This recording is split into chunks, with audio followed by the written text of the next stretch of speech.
এক্সেলে table তৈরি করবো। তো এক্সেলে টেবিল তৈরি করতে প্রথমে তোমাদেরকে এরকমভাবে এক্সেল সিটে ক্লিক করে যতটা তোমাদের টেবিলে এরকম টেনে চেপে লেফট ক্লিক দিয়ে চেপে ধরে রাখতে হবে, করে তোমাকে এরকম সিলেক্ট করে নিতে হবে। সিলেক্ট হয়ে গেল, দেখো এখানে বর্ডার আছে, এটা হলো বর্ডার শেপ, ঠিক আছে।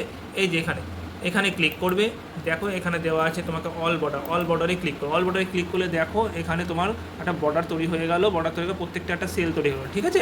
এবার মনে করো তোমার এই 1 2 3 মনে করো তোমার এই কটা সেল হয়েছে, 1 2, ঠিক আছে। এবার তুমি পরপর এই সেলগুলো লিখবে না, তাহলে তুমি কী করবে, এরকমভাবে দুটোকে একসাথে টানলে, টেনে এই দেখো প্লাস পয়েন্টটা নিয়ে এখানে ছোটো হয়ে গেলো, এটা ধরে চেপে লেফট ক্লিকে চেপে টানবে, দেখো পরপর অক্ষরগুলো বসে গেল, ঠিক আছে।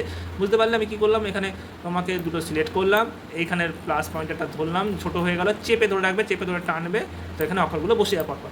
মনে করো তোমার এই 3 নম্বর সেলটা লাগবে না, তাহলে তুমি এই ওপরের যে কলমটা আছে, কলম এখানে ক্লিক করবে, ক্লিক করলে এখানে রাইট ক্লিক করবে, করে দেখো এখানে ডিলিট অপশান আছে, তুমি এটাকে ডিলিট করে দিলে, ঠিক আছে। ডিলিট করে দিলে আবার মনে করো তোমার এখানটা কলম লাগবে, এখানে 2-এর পাশে কলমটা পরে লাগবে, তাহলে আবার এখানে ক্লিক করবে, রাইট ক্লিক করবে, ইনসার্ট করবে, দেখো এখানে একটা কলম তোমার চলে আসলো। সেম এখানেও তেম করতে পারো। তোমার মনে করে এখানে একটা বর্ডার তোমার লাগবে না, 10 নম্বর এখানটা তুমি ক্লিক করো, কী করবে, এখানে ক্লিক করবে, লেফট ক্লিকটা ডিলিট করবে, এখানে ডিলিট করার জন্য 10 রাইট ক্লিক করো, রাইট ক্লিক করে ডিলিট অপশানে মারো, দেখো এটার সেলটা ডিলিট হয়ে গেল।